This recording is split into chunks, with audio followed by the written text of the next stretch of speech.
कि वो दुनिया के इस मुकाम पर पहुंचे, ये आज की पूरी बातचीत का सार निकलना चाहिए। उन्होंने ये कहानी क्यों इस्तेमाल की? ये कहानी कईयों ने इस्तेमाल की, जैन लोगों ने विशेष तरीके से इस्तेमाल की। वो कहते हैं कि जब भी आपको दुनिया को समझना हो, संसार को, अंतिम सत्य को समझना हो, बस इस चित्र को देख लीजिए। और ये चित्र क्या कहता है? ये चित्र कहता है कि एक हाथी आप सबको दिख रहा है, और इस हाथी को जानने की कोशिश में 6 लोग कोशिश कर रहे हैं।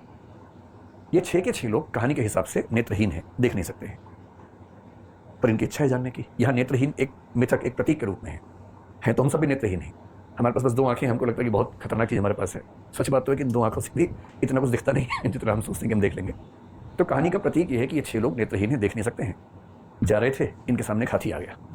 अभी हाथी को समझना चाह रहे। अब हाथी को आप समझ लीजिए कि कॉम्प्लेक्स रियलिटी है, जो वास्तविकता है बड़ी कॉम्प्लेक्स है, बहुत सिंपल नहीं है। दुनिया में मैं एक बात से हमेशा बात शुरू करता हूँ, आज भी कर रहा हूँ। आज तक एक भी दार्शनिक, एक भी धर्म, एक भी वैज्ञानिक अंतिम रूप से इस दुनिया को नहीं समझ सका है। और ये बात मैं बहुत खुल के आपसे कह रहा हूँ। जिसको भी दावा हो, क्लास के बाद बैठ जाइएगा, बात कर लेंगे। और मैं ये नहीं कह रहा कि मैंने समझ लिया है, मैं तो बिल्कुल नहीं समझा, पर मैंने सबको समझ लिया है कि वो कितना कितना समझे हैं। सबके तुक्के हैं, सबके अपने अपने अनुमान हैं।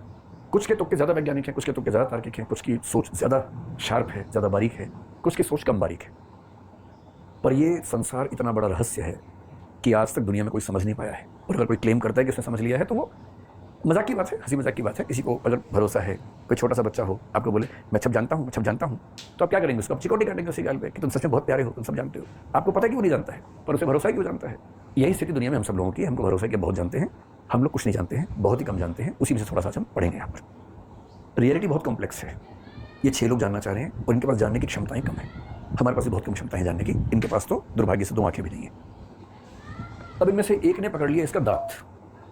ये दांत को ही अंतिम सत्य मान रहा है, और क्योंकि दांत देख तो नहीं पा रहा है, ये कह रहा है कि ये जो है सामने, ये भाला है, भाला स्पीयर है, क्योंकि इसके हाथ में दांत आ गया।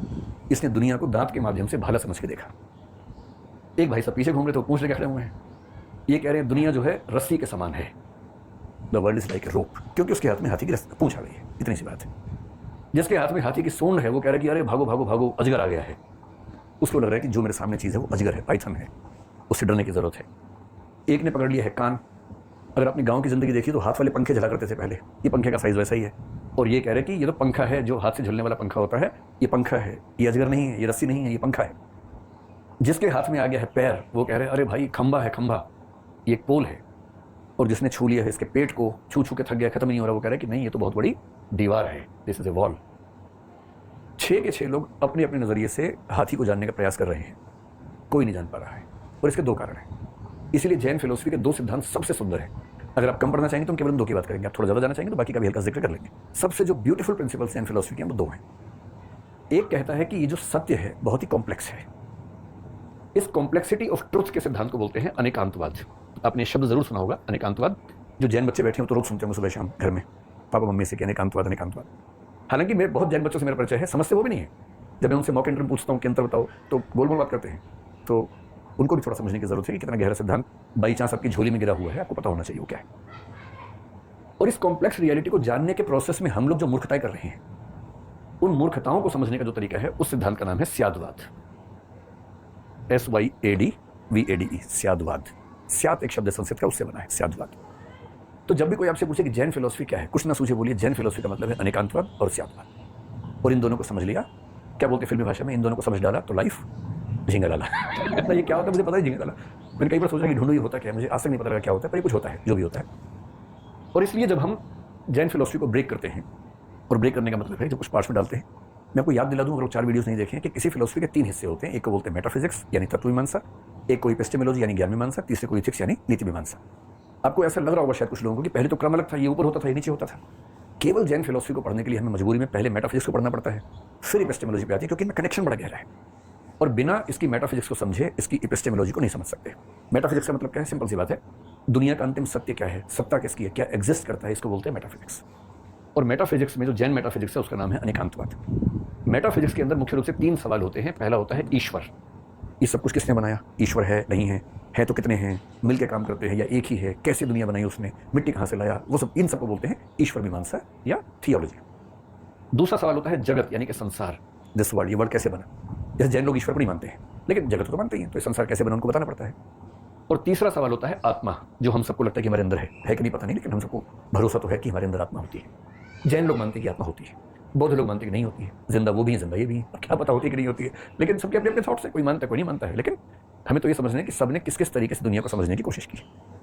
तो मेटाफिजिक्स में अनेकांतवाद के अंतर्गत हमें मुख्य रूप से इन 3 बातों पर गौर करना है संक्षेप में। ज्ञान मीमांसा का मतलब होता है कि किसी चीज को जानने की जो प्रक्रिया है, जो प्रोसेस ऑफ नॉलेज, उसमें इस दर्शन ने क्या क्या बारीकियां रखी, क्या क्या सावधानियां बरती। जैसे ज्ञान की परिभाषा क्या है, जैसे कौन से प्रमाण होते हैं, ज्ञान कितने प्रकार का होता है। जैन दर्शन की ज्ञान मीमांसा में जो सबसे सुंदर सिद्धांत है वो स्यादवाद है।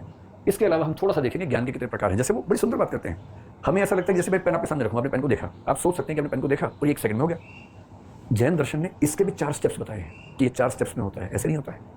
2 स्टेप्स तो कईयों ने बताए हैं, पश्चिम में कांट ने इसके 2 स्टेप्स बताए, कई लोगों ने 2 बताए, भारत में न्याय दर्शन ने 2 स्टेप्स बताए, लेकिन जैन दर्शन इसके 4 स्टेप्स बता रहा है कि किसी वस्तु को देखने का प्रोसेस भी इतना सिंपल नहीं है जितना हम समझते हैं, उसके भी 4 स्टेप्स होते हैं। ये सब किसमें आता है? ज्ञान मीमांसा में, एपिस्टेमोलॉजी में। नीति मीमांसा एथिक्स के बेसिकली 2 सवाल होते हैं, एक ये कि जीवन का उद्देश्य क्या है, दूसरा वहां तक कैसे पहुंचे। भारत में चारवाक को छोड़ के 8 दर्शनों का मानना है कि जीवन का एक ही उद्देश्य है, मोक्ष। उसी मोक्ष के नाम बहुत सारे हैं।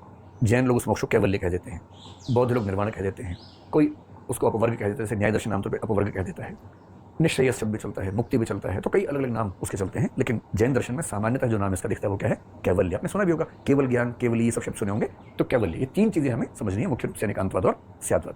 यहाँ तक आप सब ठीक है? नींद आ रही है जोर से आप लोगों को? अभी कैवल्य मिलने वाला थोड़ी देर में, तो कैवल्य में नींद नहीं आती है, उसके बाद तो नींद स्थायी रूप से उड़ जाती है, फिर कहे कि नींद। चलिए हम मेटाफिजिक्स से बात शुरू कर रहे हैं, और मेटाफिजिक्स का सिंपल मतलब है अंतिम सत्य क्या है, ये दुनिया कैसे बनी, दुनिया क्या है, भगवान है कि नहीं है, आत्मा है कि नहीं है, इन सबको बोलते हैं मेटाफिजिक्स। मेटाफिजिक्स का सबसे बेसिक क्वेश्चन होता है कि रियलिटी को हम डिफाइन कैसे करें। बहुत पेच है इसमें, सारा खेल इस बात का कि आप रियलिटी को डिफाइन कैसे करते हैं। जैसे आपने सुना होगा, जैसे मैं एक व्यक्ति हूं, अब अगर कोई मुझसे पूछे कि भाई तुम व्यक्ति थोड़ा ना हो, ये शरीर तो मिथ्या है, ये तो मतलब खत्म हो जाएगा, जल जाएगा, जो तुम सच में हो वो तो आत्मा है। तो मैं अच्छा भला चल रहा था, किसी ने बताया कि तुम चल नहीं रहे हो, ये तो शरीर चल रहा है, पैर चल रहे हैं, तुम नहीं चल रहे हो। और मैं कंफ्यूज हो गया, सुबह तक तुम्हें चल रहा था, अभी अचानक पता लगा मैं चल ही रहा। तो किसी ने मुझे बताया, जैसे निर्वाण षटकम एक ग्रंथ बड़ा अच्छा है, उसको हम जिक्र करेंगे आगे चल के वेदांत को पढ़ते हुए। वो कहता है कि मैं कौन हूँ, मैं ना तो अपना नाम हूँ, ना मैं अपनी जाति हूँ, ना अपना घर हूँ, ना अपना हाथ हूँ, ना पैर हूँ, ना बुद्धि हूँ, मैं तो वो आत्मा हूँ जो मेरे भीतर है। अब कोई रियलिटी को इस तरह से डिफाइन कर सकता है? पश्चिमी दर्शन में कितने लोगों ने सिर फोड़ा अपना, 2000 साल तक सिर फोड़ते रहे कि मैं कौन। पश्चिम के दर्शन में बड़ा सवाल है पर्सनल आइडेंटिटी, कि व्यक्ति कौन है। परेशान हो गए हैं। कुछ लोगों ने कहा व्यक्ति पूरा चेतन है, भारत में भी कुछ लोगों ने कहा, जैसे योगाचार्य विज्ञानवाद ने कहा, पश्चिम में लाइबनिस ने कहा, एक डेकार्ट 17वीं सेंचुरी में हुआ जिससे बहुत विरोध है जैन दर्शन का, वो अंदर घुस गया एकदम, अंदर बोला शरीर अलग है, आत्मा अलग है, इन दोनों में कोई मेल नहीं हो सकता। तो भाई कोई मेल नहीं हो सकता तो मेरे हाथ में जब दर्द होता है तो मेरा मूड क्यों खराब हो जाता है, और जब मेरा मन ठीक नहीं होता तो मेरा शरीर शिथिल क्यों हो जाता है, लिंक कैसे बनेगा इनके बीच में। परेशान हो गया, जवाब नहीं दे पाया। मैंने जवाब दिया, बहुत गहरा जवाब भी दिया। अंत में 20वीं सदी में स्ट्रॉसन नाम के एक आदमी ने साफ साफ कह दिया कि जो व्यक्ति होता है ना, ये एक ही होता है, इसको बांटेंगे नहीं ज़्यादा, एक ही मान लो, वरना टेंशन ज़्यादा होती है। क्या रियलिटी है, इसे डिफाइन कैसे करें। भारत के 3 एग्जाम्पल आपके सामने हैं, एकदम एकदम रिवर्स एग्जाम्पल्स हैं। शंकराचार्य भारत के सबसे महान दार्शनिकों में से एक माने जाते हैं। आपने सुना होगा, वो कहते हैं कि केवल ब्रह्म सत्य है, अहम ब्रह्मास्मि, आपने सुना होगा। ब्रह्म सत्यम जगत मिथ्या, जीव ब्रह्म है वना परः, उनका प्रसिद्ध सिद्धांत है कि ब्रह्म सत्य है, जगत मिथ्या है। आपने वाक्य सुना कि जगत मिथ्या है, सुना तो होगा कि ये जगत मिथ्या है। तो वहीं से जब अद्वैत वेदांत पढ़ेंगे तब समझेंगे मिथ्या। मिथ्या मतलब झूठ नहीं होता है, मिथ्या मतलब जो सच और झूठ से अलग है, जो न सच है न झूठ है, एकदम पूरा सच नहीं है, उसको मिथ्या बोलते हैं। अभी उससे बात नहीं करेंगे, कभी और करेंगे। तो शंकर कह रहे हैं कि मैं सत्य केवल उसे मानूंगा जो त्रिकाल अबाधित्वम लक्षणम, सत्य की कसौटी पर खरा उतरे। सत्य का लक्षण है तीनों कालों में अबाधित होना, भूतकाल, वर्तमान काल, भविष्य काल। जिसे किसी भी काल में खारिज न किया जा सके वो सत्य है, बाकी सत्य नहीं। जिसे किसी भी काल में जाना न जा सके वो असत्य है। जिसे किसी काल में जाना जा सकता है और किसी काल में खारिज हो जाता है वो मिथ्या है। एग्जाम्पल ले लीजिए, आपने सपना देखा, आप सुबह 3-4 बजे सपना देखने लगे, तो बड़ा सुंदर सपना देख रहे हैं। वो व्यक्ति आपके सामने जिसको हमेशा चाहते हैं कि सामने हो, पर होता नहीं कभी, आज वो हो गया सपने में, उससे बात चल रही है, बढ़िया बातचीत चल रही है, बस वो आपसे अंतिम वाक्य कहने ही वाला है कि मैं तुम्हें बहुत पसंद करता हूँ, इतने में नींद खुल गई आपकी, बस वो आखिरी वाक्य छूट गया है। और सत्य वो है जो कभी झूठ नहीं होगा।